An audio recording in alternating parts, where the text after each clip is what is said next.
야, 세상 진짜 시간 빨리 가는 것 같습니다. 벌써 금요일이네요. 엊그저께 제가 월요일날 방송 시작했는데, 오늘 8월 14일 금요일입니다. 금요일 아침 방송을 한번 시작하도록 하겠습니다. 다 반갑습니다. 그러면 여러분들 이제 방송을 시작하도록 하겠습니다.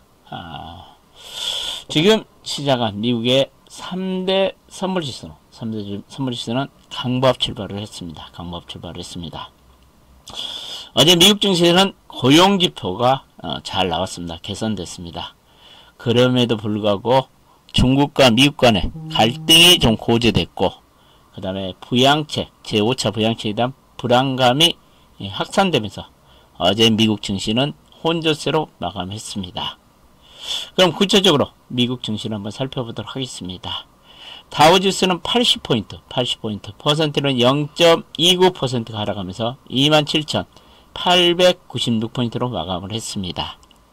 나스닥 지수는 30포인트가 상승을 하면서 퍼센트로는 0.27%가 상승해서 11,042포인트로 나스닥 지수는 이틀 연속 상승세가 이어갔습니다. S&P 500은 6포인트가 하락을 하면서 퍼센트로는 0.20%가 하락하면서 3,373포인트로 마감을 했습니다.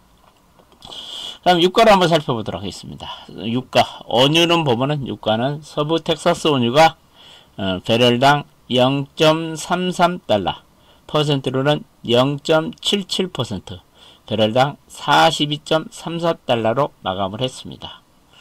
브렌트유, 영국산 브렌트유는 배럴당 0.37달러, 퍼센트로는 0.74%가 하락하면서 45.08달러로 마감을 했습니다.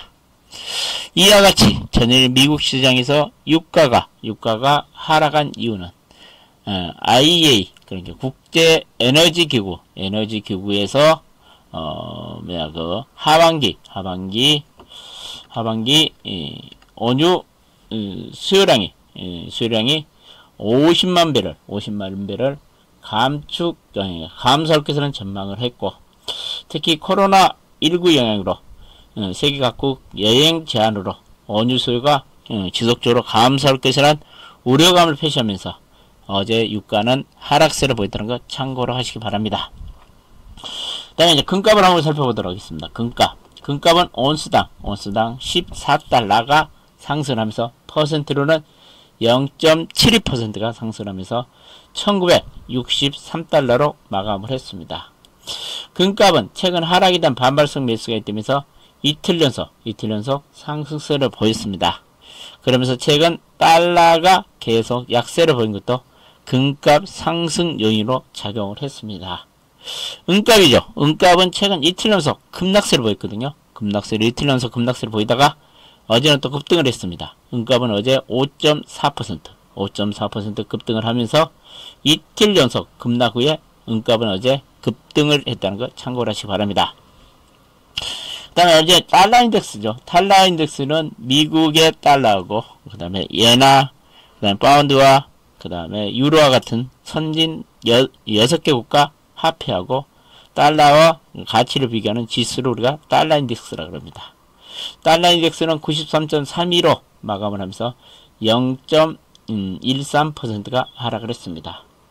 미국 경기 부양책에 대한 불확실성 때문에 달러 인덱스는 전반적으로 하락했다는 것 참고를 하시고요. 어제 미국의 국채금리 2년물, 5년물, 10년물, 30년물 모두 상승을 했습니다.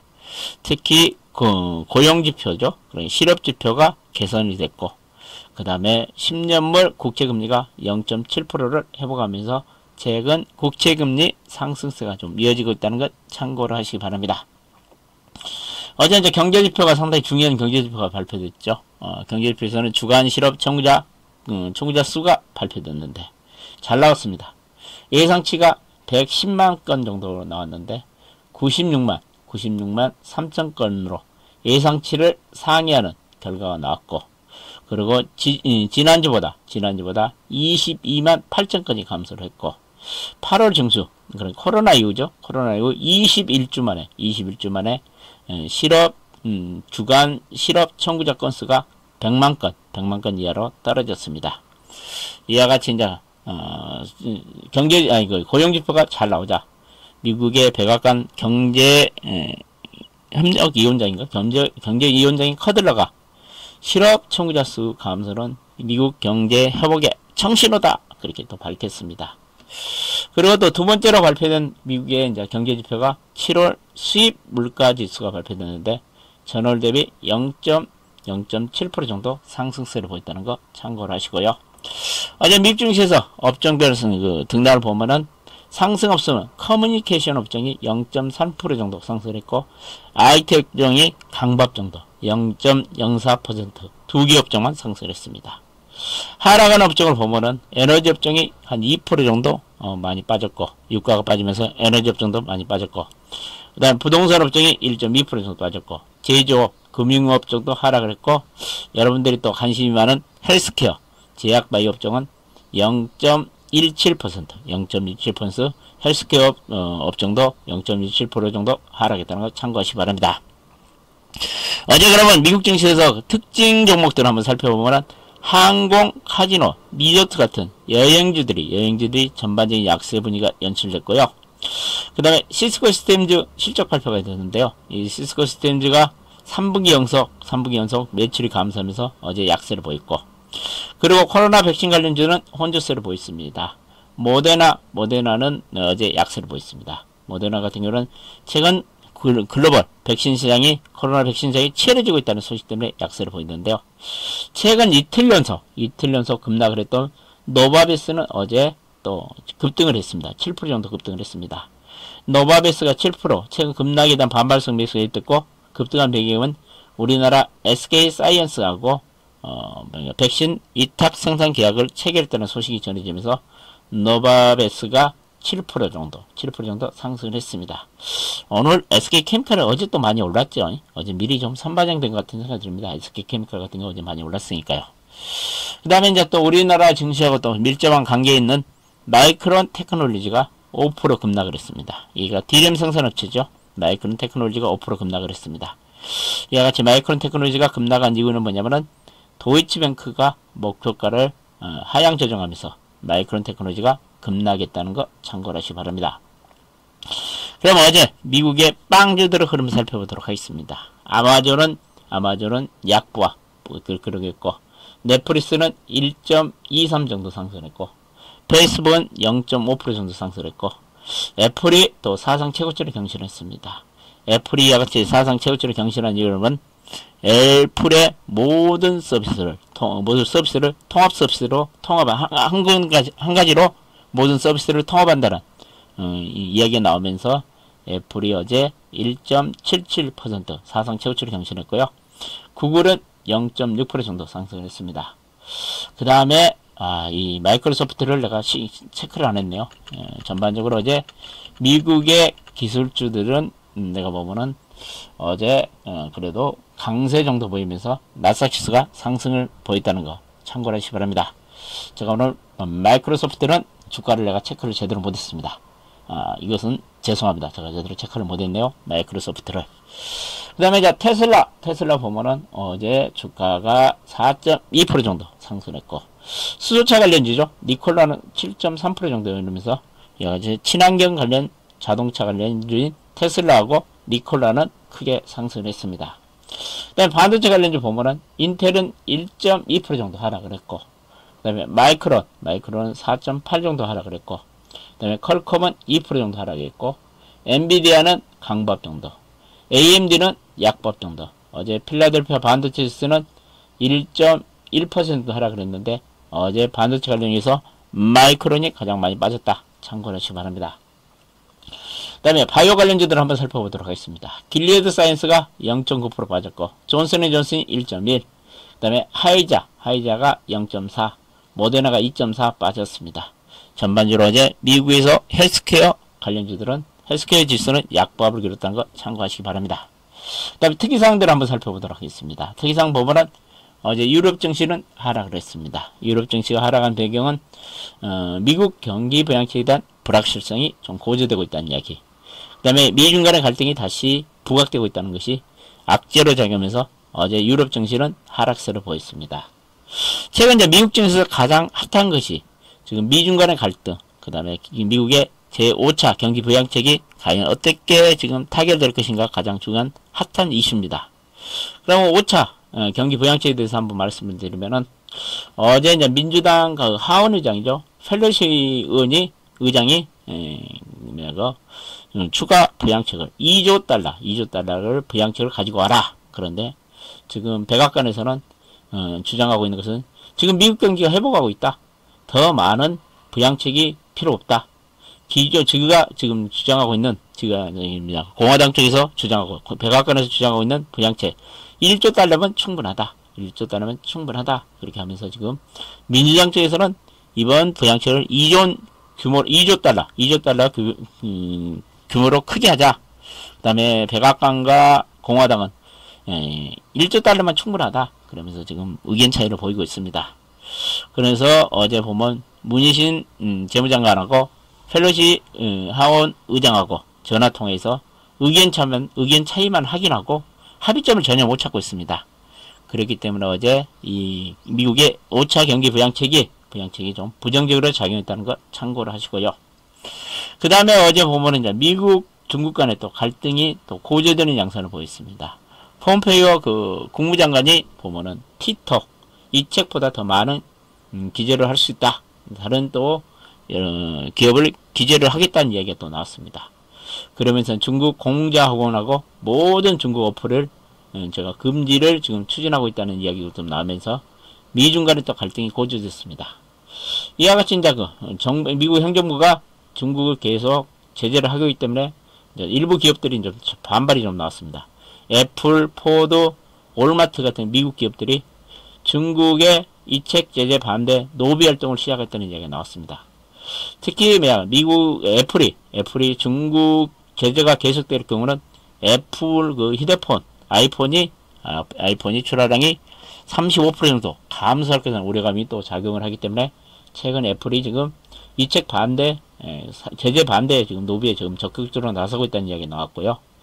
그리고 이제 미국 100개 기업 중에서 80개 기업이 이책 제재를 반대한다. 그렇게 지금 나온 것으로 나타나고 있습니다. 그러면서 이제 중국에서 나타난 반응은 미국은 제재를 중단하고 내일이죠. 15일 이제 1차 그 무역 합의상이 이행되는가 고위급 회담이 내일 열리죠. 그러면서 1단계 무역 합의가 이행될 수 있는 여건을 만들라고 주장을 하고 있습니다. 내가 보면 이제 미국과 중국 간의 갈등의 분수령은 내일 이제 중국과 미국 간의 고위급 회담에서 좀 결정이 나지 않을까 그렇게 생각을 합니다. 그러면서 보면 이제 미국 증시의 가장 핫 이슈는 부양책에 대한 민주당과 공화당의 합의점에 대한 찾기가 가장 중요한 관건으로 지금 작용하고 있고, 그 다음에 미중 간의 갈등도 미국 증시에 악재로 작용을 하고 있습니다. 그런데 미중 간의 갈등 문제는 내일 저녁이죠. 15일날 결정된다. 참고하시기 바랍니다. 그리고 오늘 JP모건에서 나온 이야기 보면은 미국의 이제 개미 투자가들, 우리는 동학개미라고 그러죠. 미국의 개미 투자가들 노빈후드라고 합니다. 노빈후드가 노빈후드의 인기가 있는 종목은 급등을 한다. 그렇게 최근에 미국 증시에서도 개인 투자가들이 미국 증시를 주도하고 있다는 이야기가 나오고 있습니다. 이게 노빈후드의 인기 있는 종목이 주식이 급등한다. 그러니까 미국 증시에서도 기관 투자보다는 최근에는 개인 투자가들의 파워가 엄청나게 크다는 이야기가 나왔습니다. BOA에서 이제 하반기 미국 주식 유망 7선을 발표를 했더라고요. 여러분들 미국 주식 관심 있으신 분들은 참고를 하시고요. 아마존, 마이크로소프트, 구글, 페이스북, 알리바바, 바이두. 이 알리바바와 바이두는 중국 기업이죠. 중국 기업도 두 개가 유명하다. 그 다음에 엔비디아 이렇게 7개 종목을 하반기 유망 종목으로 BOA에서 발표했다는 거 여러분들 참고로 하시기 바랍니다. 오늘 경제신문은 보면 이제 코스피 사상 최고치를 낙관한다는 이유 세 가지가 좀 나온 내용이 나왔고요. 우리나라 지금 코로나19 때문에 유통주들이 2분기 실적이 최악이었다는 이야기 나오고, 버핏지수가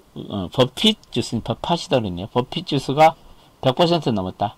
그러면서 세계 증시 거품난 이야기가 좀 나옵니다. 여러분들 버핏 지수는 오늘 환경에 보면 자세히 나와 있으니까요. 여러분들 버핏 지수 한번 이따 한번 참고하시는 이야기를 해드리고, 그럼 오늘 신문 이야기 한번 살펴보도록 하겠습니다. 오늘 신문 부분은 미국 이제 실업수당 청구자 수가 100만 건 이하로 떨어졌던 이야기. 그러면서 96만 3천 건이었다. 그다음에 상당히 고용시장이 좋아지고 있다는 이야기가 좀 나왔고, 그다음에 은행주들의 상반기 순이익이 6조 9천억 정도 해가지고 지난해 대비 17.5% 정도 감소했다. 은행주들은 뭔 대선충 잔금이 늘었다. 대선충 잔금은 여러분들이 또 초보자들이 쓰기 잠깐 이야기지만, 대선충 잔금이 뭐냐면 빌려준 돈을 떼어먹을 수, 손해볼 수 있는 가능성이 있기 때문에 빌려준 돈을 약간 미리 적립해 놓은 겁니다. 대선충 잔금이 은행들이 좀 많이 늘었다. 그 다음에 이제 주된 수입인 이자 수익은 소폭 감소를 했고, 비이자 수익이 크게 증가를 했다. 비이자 수익 같은 경우는 자회사 같은 실적이 좀 많이 증가했다는 이야기죠. 비이자 수익이 크게 증가했다는 이야기. 그러면서 국내 은행들의 자기자본 이익률이 ROE가 2분기에 6.6으로 작년 대비 1.6 정도 낮아졌다는 얘기가 나왔습니다. 그 다음에 주도주는 보통 어떻게 가냐면 상승은 길고 조정은 짧다. 그러면서 오늘 메리츠증권에서 분석 내용인데요. 빅7이 계속 재상승할 가능성이 있다. 그러니까 바이오, 배터리, 인터넷, 게임주 7개 종목이 있죠. 그 종목들이 계속 주도주가 될 가능성이 있다는 이야기가 나왔고, 소외주들은 순환매가 나온다. 그러면서 굳고 작게 끝난다. 최근 일부 자동차 같은 주식들이 급등을 했는데, 얘들은 굳고 짧게 끝난다. 그렇기 때문에 기존의 주도주가 계속 주도주로서 상승할 것이라는 전망을 좀 했습니다. 이건 메리츠증권에서 한 겁니다. 그 다음에 이제 어제 한화령 기대감과 양재 측 한국 방안에 대해서 어제 엔터주들이 일제히 급등을 했다는 이야기. 그러면 최근에 소속 가수들이 컴백을 하고 있기 때문에 엔터주들이 상승했다는 얘기가 나왔습니다. 그 다음에 중소형 증권사들의 실적이 상당히 좋았다. 한양교보, 현대차증권이 호실적을 발표했다. 특히 한양증권 같은 경우는 순이익이 분기 최대를 달성했다는 이야기가 좀 나오면서 증권사들의 실적이 좋았다는 이야기가 좀 나왔습니다. 그 다음에 한국에 오는 중국 애교 총괄 양재치죠. 그래 나왔는데요. 연내 한국에 다음 주에 와가지고 연내에 시진핑 주석이 한국 방안에 대해서 논의한다는 이야기가 좀 나오고 있습니다. 그렇기 때문에 이제 중국 소비 관련주들이 어제 급등을 하지 않았냐, 그렇게 생각을 합니다. 그 다음에 버핏 지수 100% 넘었다. 버핏 지수가 뭐냐면 간단하게 설명을 하겠습니다. 시간도 없고 그러니까 아침이니까. GDP 대비 시가총액을 GDP 대비 시가총액이 얼마 되냐, 그 비율을 따진답니다. 그래가지고 버핏 지수가 75 이하면은 저평가고 100 이상이면은 고평가다는 이야기, 거품이 끼었다는 이야기, 거품 신호라는 이야기를 하는 지수입니다. 이제 버핏 지수는 독일의 증시 분석가가 개발을 했는데 2001년도에 워렌 버핏이 이 지표가 좋다 그래가지고 버핏 지수라고 명칭이 정해졌답니다. 그러면서 이제 GDP 대비 시가총액이 100%가 넘으면 거품 신호이다. 현대 보면은 미국 증시는 시가총액이 미국의 GDP 대비 183%다. 한국은 102%다. 그렇기 때문에 위험 수준이다. 그렇기 때문에 조심해야 된다는 이야기입니다. 이와 같이 이제 보면은 2008년하고 닷컴 붕괴하고 금융위기 때 GDP 대비 시가총액이 이렇게 100% 넘을 때는 주가가 급락을 했다는 이야기다. 그렇기 때문에 조심을 해야 된다. 그러니까 2000년도하고 2008년 그리고 2018년도에 세 번이 이와 같이 버핏 지수가 100을 넘었을 때 주가는 급락을 했다. 그러니까 현 장세도 상당히 버핏 지수가 높기 때문에 주가가 붕괴될 가능성도 있다는 그런 이용 경고를 한 지수입니다. 그러니까 여러분들 버핏 지수에 대해서 알고 싶으시면은 오늘 환경에 자세히 좀 나와 있습니다. 한번 읽어보시는 이야기를 해드리고 싶고, 그 다음에 보면은 아마존이 계속 잘 나간다는 이야기가 좀 나왔고, 올마트 고객을 다 빼앗아 가지고 아마존이 최근에 엄청 잘 나간다는 이야기입니다. 그러면서 택배 고용 인원만 17만 명이다. 17만 명 고용해가지고 당일 배송 혁신을 이루고 있다는 얘기가 좀 나왔습니다. 그 다음에 이제 신문 내용 또 좀 보면은 전문가들이 한국 코스피 사상 최고치 돌파한다는 낙관적인 이유 세 가지를 좀 들었는데요. 첫 번째가 우리나라 물가 수준이 낮다. 그렇기 때문에 유동성, 한국은행에서 유동성을 해소할 우려가 적다. 그 다음에 최근 보면은 환율이 계속 달러 인덱스가 약세를 보이겠죠. 환율이 약세를 보이고 있기 때문에 외국인 투자가들이 국내 주식에 매수가 유입될 것이다. 한 차익을 노리고 그렇기 때문에 유동성 해소를 하지 않을 것이고 그 다음에 외국인 투자가들의 매수가 유입될 것이고 그 다음에 개미 군단들의 강력한 매수세가 있기 때문에 우리나라 코스피는 사상 최고치를 경신할 가능성이 있다. 그런데 부정적인 이야기도 있습니다. 부정적인 것은 뭐냐면은 기업 실적하고 현 주가하고 괴리감이 너무 크다. 그리고 우리 증시가 다른 주변국 증시보다 상승률이 너무 높다. 이번에 올해 가장 많이 상승했다. 그것이 부담스럽다는 얘기가 좀 나왔습니다. 그런데 여러 가지 여건을 봤을 때 이제 결론은 뭐냐면은 최근에 보면은 우리나라 증시가 2018년 11월 29일날 기록했던 2598포인트를 이번에는 상향 돌파할 것이다. 그런 긍정적인 결론을 맺었습니다. 제발 저도 우리나라 증시가 사상 최고치를 경신하면서 우리 개인 투자가들이 다 부자가 됐으면 좋겠습니다. 여러분들 참고를 하시기 바랍니다. 그 다음에 2분기 유통 관련주들이 실적이 좀 안 좋았다. 롯데쇼핑 같은 경우도 사상 최악의 실적을 나왔다. 롯데쇼핑 같은 경우도. 그러면서 최근 신동민 회장이 새반짝이에 들어섰던 이야기.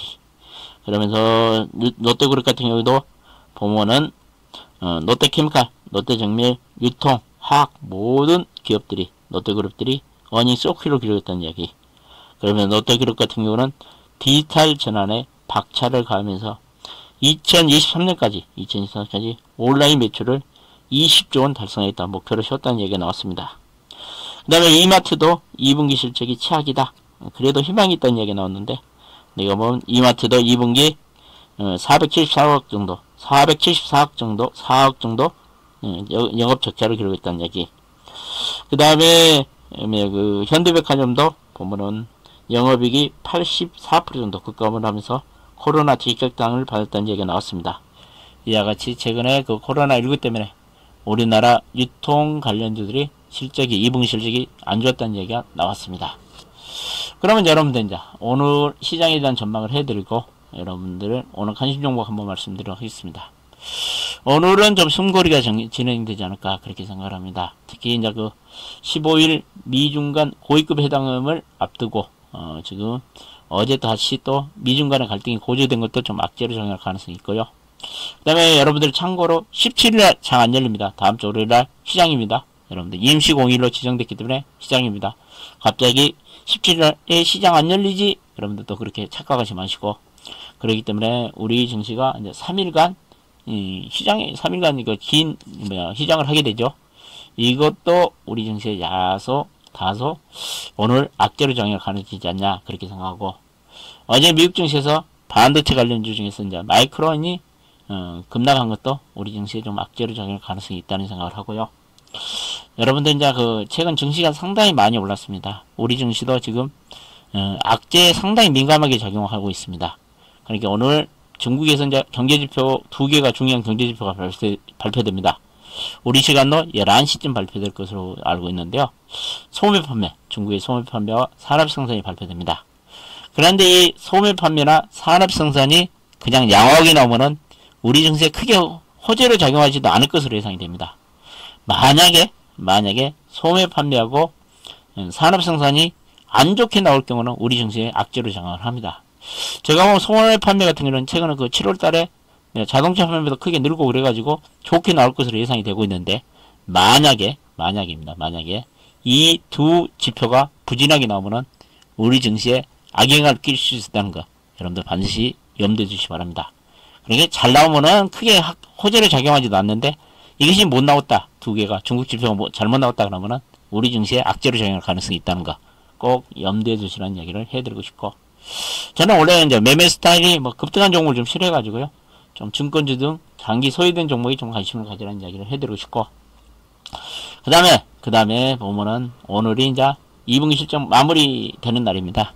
오늘 어닝 소크가 나온 중소형들은 오늘 급락할 가능성도 있다는 거 여러분들 체크해 보시고, 오늘은 장 끝나면 모든 거의 중소기업들 실적 발표가 마무리됩니다. 그러니까 여러분들이 가지고 있는 종목들 오늘 장 끝나고 실적 한번 반드시 한번 체크해 보시라는 이야기를 해드리고, 오늘의 관심 종목은 여러분들 어제가 동일하게 그 종목들 다시 한번 관심을 가져도 되지 않을까 그렇게 생각합니다. 여러분들한테 제가 이제 항상 말해요. 손절가는 꼭 지키라. 여러분들한테 제가 종목 산단을 못 해드리니까 손절가만 여러분들 항상 체크해가지고 매매하시면 좋지 않을까 그렇게 생각합니다. 그러면 여러분들 메리츠증권부터 한번 보면은, 제가 보면 메리츠증권 같은 경우는 최근에 이제 이 종목도 실적이 상당히 좋아졌습니다. 그리고 장기간 소외됐습니다. 그렇기 때문에 메리츠증권도 지금 바닥권에서 계속 거래량 실리는 거 보면은 이게도 조만간 바닥권 탈출을 강하게 하지 않을까 그렇게 생각을 합니다. 그래서 메리츠증권은 한번 관심을 가져보시고, 손절가 3,300원 정도는 꼭 한번 지켜보시라. 3,300원이 안 깨지면 계속 보유하시면 중장기 전략 좋아 보이고, 만약에 손절 라인이 깨지면은 매도한다는 생각을 가지고, 그 다음에 현대제철도 제가 보면은 어제 좀 조정이 받았지만은 앞으로 갈 가능성이 커 보입니다. 지금 거래량도 좋고 수급도 괜찮고, 그 다음에 2분기 실적이 바닥이고 3분기부터 더 좋아질 가능성이 있고, 2분기도 예상외로 실적이 잘 나왔습니다. 흑자전에 성공했습니다. 현대제철도 관심을 가지고, 현대제철은 손절가 26,500원도 여러분들 지키면서 중장기 투자를 해도 되지 않을까 그렇게 생각을 합니다. 오늘 여러분들 금요일입니다. 금요일이고 여러분들 꼭 성공 투자하시고요. 여러분도 오늘도 행운이 함께하는 하루가 됐으면 좋겠습니다. 오늘 아침 이렇게 일찍 찾아와 주셔서 진심으로 감사드리고, 오늘 꼭 성공 투자하시고, 여러분들 다음주 화요일날이죠. 화요일날. 일요일날 내가 무방을 한구나. 16일날은 내가 7시에 무방을 합니다. 무료 방송을 하니까. 또 혹시 저 목소리가 듣고 싶거나 저 이야기가 도움이 된다면은 목요일날 7시에 오셔도 되고요. 그렇지 않으신 분들은, 바쁘신 분들은 화요일날 18일날 7시, 아침 7시 30분에 찾아뵙도록 하겠습니다. 꼭 여러분들 오늘도 한 주 마무리 잘 하시고, 또 연휴 잘 보내시고, 여러분들 다음주에 한번 찾아뵙도록 하겠습니다. 오늘 아침 이렇게 찾아주셔서 감사, 수고 한번 눌러주시고 하면 대단히 감사하겠습니다. 여러분들 연휴 잘 보내시고 또 뵙도록 하겠습니다.